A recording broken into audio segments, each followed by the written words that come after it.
What's up guys? Well, the 2018 NFL draft class was a lot of fun in year one, and a bulk of these future Pro Bowlers haven't even reached their primes yet. We've seen enough already to believe that this could be one of the greatest draft classes in NFL history. But like every NFL draft, some teams just wasted their first round picks while passing on future talents. A whole lot can change over the next few years, but if all 32 teams got a do-over after 1 year, the 2018 NFL draft would look very, very different. I'm Jason Biondo, and today we present our redraft for the first round of the 2018 NFL Draft. Don't forget to leave your video ideas down below. We will be looking, and if we choose your idea, we'll give you a shout out in the video. So you get to be famous, and who doesn't want that? Also, don't forget to subscribe to TPS and put on your notifications because we post videos every single day. Every day's a new video, so subscribe. It's a really good idea. Number 1, Cleveland Browns, Baker Mayfield. Many were surprised to see the Browns take the Oklahoma product over the likes of Sam Darnold, Josh Allen, and Josh Rosen. Well, Mayfield threw 27 touchdown passes, the most for a rookie QB in a single season. He won 6 starts and should only get better over time with Odell Beckham Jr. and Jarvis Landry as his wideouts. No regrets here. The Browns would never reconsider taking somebody else in a do-over. Number 2, New York Giants, Sam Darnold. Nothing against Saquon Barkley here. He is amazing. He's an elite player and will win multiple rushing titles. But the Giants are going nowhere. Eli Manning is past his prime, and they foolishly traded Beckham to the Browns. Barkley's prime years will likely go to waste now. In a redraft, the Giants take Sam Darnold before the Jets can get him. That supplies the Giants with a great successor who is ready to take over for Manning. If they took Darnold, there's a good chance OBJ would still be in New York.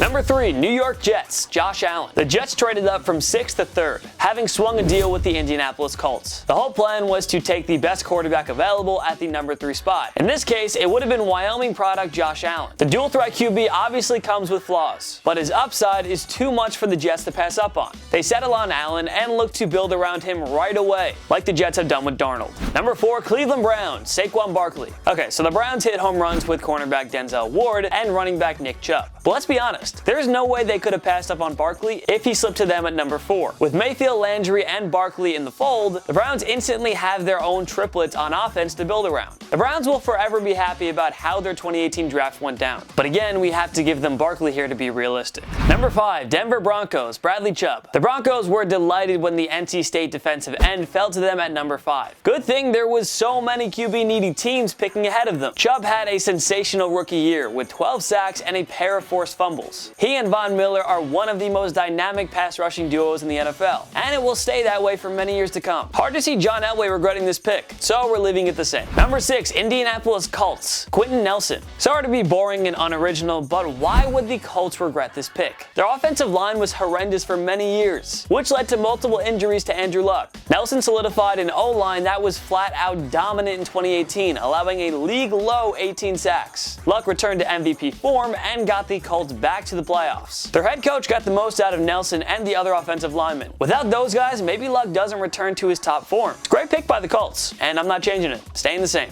Number 7, Buffalo Bills, Josh Rosen. The Bills made a trade with the Tampa Bay Buccaneers to move up and select the aforementioned Josh Allen, but he's no longer available in this redraft, so they go with the best remaining QB. That would be the other quarterback named Josh, as in Josh Rosen. The UCLA product showed signs of promise on the NFL's worst team in 2018. Obviously, the Bills would wait a few games before starting Rosen, like they did with Allen. Hard to know which Josh will have the better career, but again, this would be a case of Buffalo just taking the best QB available. Number 8, Chicago Bears, Calvin Ridley. Lots of great defensive players to choose from here, but Chicago's defense was a championship caliber unit in 2018. If anything, they'd want to take a dynamic playmaker to help Mitch Trubisky even more. Kevin White didn't pan out, and Allen Robinson didn't quite perform like a Pro Bowler in 2018. In Calvin Ridley, the Bears would get that true number 1 wideout to help stretch the field. He had 64 catches for 821 yards and 10 touchdowns with the Atlanta Falcons. We're more than confident Ridley would put up bigger numbers in Chicago, where Julio Jones won't steal his thunder. Ridley's the perfect fit for Matt Nagy's offense, so Chicago passes on defense and settles on this playmaking stud instead. Number 9, San Francisco 49ers, Darius Leonard.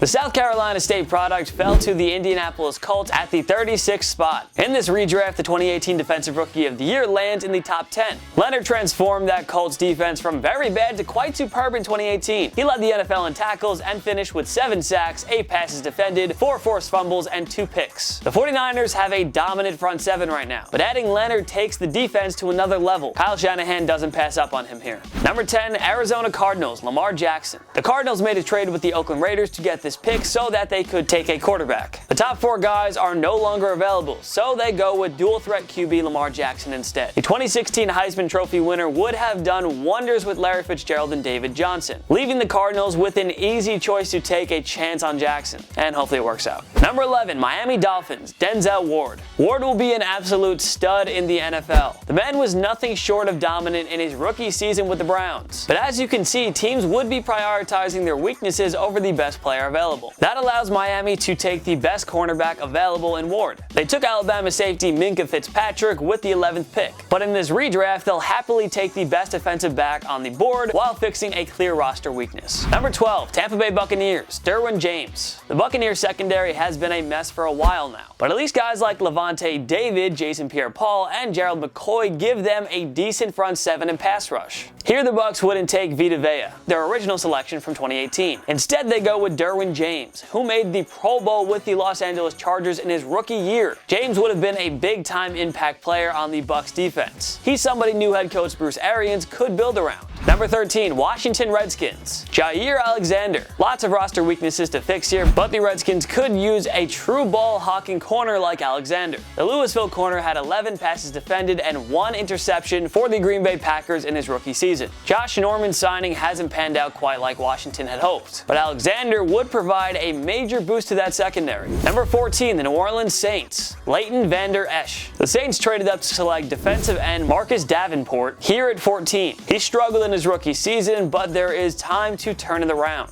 That said, the Saints would have a tough time passing up on linebacker Leighton Vander Esch, who made the Pro Bowl in his rookie season for the Dallas Cowboys. He would solidify a dangerous front 7 led by the likes of Cameron Jordan and Sheldon Rankins. The Saints could use that extra pass rush and run stopper. No doubt he would have fit the bill. Number 15, Oakland Raiders, Roquan Smith. The Raiders' O-line was a mess in 2018. Colton Miller, who was taken here at 15, struggled quite a bit. If John Gruden knew ahead of time he was going to trade Khalil Mack, he should have gone with a replacement here. Enter Roquan Smith, who had a productive rookie year with the Chicago Bears. Smith had 121 combined tackles, 5 sacks, and 5 passes defended. This is the type of player Gruden could have built a defense around, and he could have found his new career offensive lineman in a later round. Number 16, Buffalo Bills, Mike McGlinchey. Sean McDermott and Brandon Beane have built up a championship caliber defense, and the two hope they found their long-term quarterback in Josh Allen. Or should we say Josh Rosen in this redraft. Either way, the goal would be to fix an offensive line that was awful in 2018. Here the Bills would select Notre Dame offensive tackle Mike McGlinchey to repair that unit. He received a very solid 73.2 grade from Pro Football Focus in his rookie year. PFF added that he was the most dominant rookie tackle in terms of run blocking. The Bills could sure use somebody of his caliber. Number 17, Los Angeles Chargers, Tremaine Edmunds. The Chargers have plenty of Pro Bowl talent on both sides of the ball, and their defense is built around a solid secondary and excellent pass rush. That said, their linebackers were picked apart by the New England Patriots in the AFC divisional round. It's clear what the Chargers need to fix. They won't complain about landing Derwin James here at number 17, but he's not available in the redraft. So the Chargers settle on Virginia Tech prospect Tremaine Edmunds. The athletic linebacker had 121 tackles and 12 passes defended in his rookie season. He'd shore up the Chargers' main weakness and make that defense even stronger. Number 18, Green Bay Packers, Courtland Sutton. 2018 was a disastrous year for the Packers offense, since Aaron Rodgers had no reliable pass catchers outside Davante Adams. Throw in an up-and-coming wide receiver like Courtland Sutton, and maybe it's a complete game changer for the Packers. Sutton had 42 receptions for 704 yards with Case Keenum as his quarterback.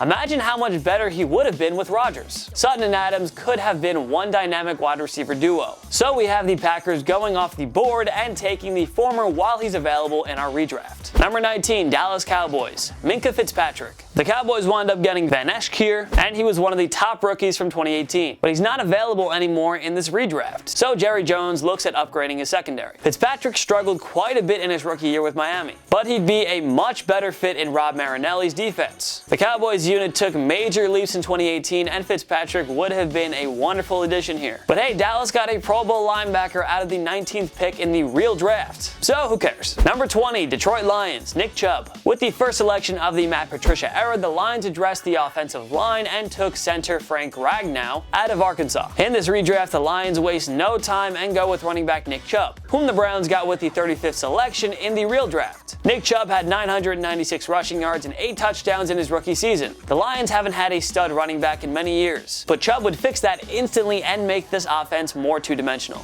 Number 21, Cincinnati Bengals, Donte Jackson. The Bengals have so many weaknesses all over this roster, but the secondary was historically awful in 2018. At least they have a stud pass rusher in Geno Atkins. So with this pick, we have them addressing the secondary. Donte Jackson was taken by the Carolina Panthers with the number 55 selection. He garnered a respectable 65.0 grade from PFF, recording 4 interceptions and 9 passes defended. Yeah, this is the guy that could have totally fixed the Cincinnati secondary. This probably would have been a smart pick, but oh well. Number 22, Tennessee Titans, Marcus Davenport. The Titans have one of the NFL's best defenses, and if Marcus Mariota stays healthy, this offense will reach new levels. With no clear roster weaknesses, we have them taking the top guy available here. That's probably Marcus Davenport. Yes, he struggled in his first year with the Saints, but he can certainly get better. Maybe he'd be a better fit under defensive guru / head coach Mike Vrabel. The Titans defense is fine. The rushing game and O-line are superb. The pass catchers are coming around. So yeah, take the best player here. And that would be Davenport in our redraft. Number 23, New England Patriots, Sony Michel. The Patriots took offensive tackle Isaiah Wynn with the top selection, but he ruptured his Achilles and missed his entire rookie year. Maybe the Pats would take him in a redraft. But here they play it safe and take the stud running back, Sony Michel, whom Bill Belichick later took with the 31st pick. He was arguably the Patriots' most valuable player after Julian Edelman throughout the postseason. He had 931 rushing yards and 6 TDs in the regular season, and he added another 336 yards and a whopping 6 touchdowns in 3 playoff games. Yeah, no way the Patriots would risk having him fall to somebody else. No chance. Number 24, Carolina Panthers, Braden Smith. No complaints about taking DJ Moore, but with Matt Khalil getting released in the 2019 offseason, the Panthers O-line looks a lot weaker. We're worried about Cam Newton's shoulder injury as well, so protecting their star QB becomes the top priority here. Braden Smith earned a 71.4 grade from PFF in 2018. He was a high cog on the Colts O-line and did everything right in Andrew Luck's resurgent year. Well, Carolina suddenly needs a young guy to build around on the O-line, so they take Smith here and wait a little longer to get their receiver. Number 25, Baltimore Ravens, Daron Payne. With Terrell Suggs gone, the Ravens would be looking to bolster an already dominant defensive line. Adding Daron Payne, whom the Redskins took with their pick, would be a home run here. Payne had 5 sacks in his rookie season and would be a wonderful fit on that ferocious Baltimore front 7. At this point, he'd also be the best player available. Easy selection for Baltimore. Number 26, Atlanta Falcons, DJ Moore. Luckily for the Falcons, they wound up making the most of this pick in the real draft by taking Calvin Ridley. But in this redraft, with Ridley off the board, they'd settle on the next best wideout available, and that would be Maryland wideout DJ Moore. Though Moore put up respectable numbers in Carolina, we like him even more here in Atlanta's offense. Like Julio Jones, Moore would stretch the field and add another element to this already dangerous passing game. Number 27, Seattle Seahawks, Antonio Callaway. Doug Baldwin remains one of the top wide receivers in the NFL, but the Seahawks need to A, compliment him, and B, find an eventual replacement now that he's in his 30s. Antonio Callaway, the 105th selection by the Cleveland Browns, may have been the wise choice for Seattle here. Callaway had 43 receptions for 586 yards and 5 touchdowns in his rookie year. We're quite confident he would have succeeded here in an offense built around Russell Wilson's arm and a powerful running game. Surely Callaway would produce good numbers here. Number 28, Pittsburgh Steelers, Harold Landry. The Pittsburgh defense keeps getting better and better every year, but the linebacker position still needs upgrading, especially with Ryan Shazier likely done playing football. Athletic linebacker Harold Landry would have been the smart choice here. He had 4.5 sacks and 44 total tackles in his rookie season. We'd like to think the Steelers, one of the NFL's best at drafting and quickly developing its players, would get more production out of Landry. Their original pick was safety Terrell Edmunds, who struggled quite a bit in his rookie year. Thus, we give the nod to Landry here. Number 29, Jacksonville Jaguars, Christian Kirk. Entering this draft, the Jaguars thought they were a complete team. The Jacksonville defensive unit didn't need to be tweaked at all. Blake Bortles was coming off a solid season in which he led the Jaguars to the AFC Championship game. The stout O-line figured to be set, and Leonard Leonard Fournette was thought to be on the verge of a big second year after a productive rookie season. Well, as we know, a whole lot went wrong for the Jaguars in 2018. Bortles was benched and released after the year. But to be fair, top wideout Marquise Lee was injured for all of 2018, and Bortles didn't have a true number 1 wideout. Well, maybe Texas A&M product Christian Kirk could have been a better fit. The Arizona Cardinals took him with the 47th pick. Kirk registered 43 receptions for 590 yards and 3 touchdowns. He could have been the playmaker that the Jaguars lacked and desperately needed in 2018. Number 30, Minnesota Vikings, James Daniels. Despite phenomenal performances from the defense, Dalvin Cook, Stephon Diggs, and Adam Thielen, the Vikings fell apart in 2018 and missed the playoffs. Kirk Cousins shouldered most of the blame, but everybody knows the O-line was largely responsible for his shortcomings. Many took cornerback Mike Hughes here, even though they were set in the secondary. If they could have a do-over, it would make sense for them to take offensive lineman James Daniels, whom the rival Bears took with the 39th selection. Daniels obviously has a lot of work ahead of him, but he had some success in his rookie year with the Bears. You have to think he'd be an upgrade over most starters on that mini O-line. Number 31, New England Patriots, Mark Andrews. The Patriots probably should have been ready for Rob Gronkowski's retirement. Had he known for sure ahead of time, Bill Belichick would have likely thought about adding a tight end in the 2018 draft. Well, in this redraft, we have him taking Oklahoma tight end Mark Andrews. He did lead all rookie tight ends in receiving yards, with 522 on 34 receptions. Maybe Andrews wouldn't be such a big part of the offense in 2018, but he would have been ready to fill Gronk's role in 2019. Belichick is always about building for the future when it comes to the draft. No doubt Andrews would have been a good pick here. Number 32, Philadelphia Eagles, Mike Hughes. The Ravens actually acquired this pick from Philly to get Lamar Jackson. Well, there's no way they trade up here with all the top QBs taken, so we're giving this pick back to Philly. There were no pressing needs for the Eagles here coming off their first Super Bowl championship. The offense had all the pieces in place, the pass rush was excellent, and the secondary did its job. But the secondary was still probably the team's main weakness in 2018, so it would have made sense to address it here. Mike Hughes would have been the best defensive back available, so Philly would be wise to take him. It's a coin flip between him and Josh Jackson, but we like Hughes just a little more. And that, folks, concludes the first round of the unofficial 2018 draft. I mean, unless somebody gets their hands on Doc Brown's DeLorean time machine, the 2018 redraft that we just presented will only happen in your wildest imaginations and dreams. But one can always hope.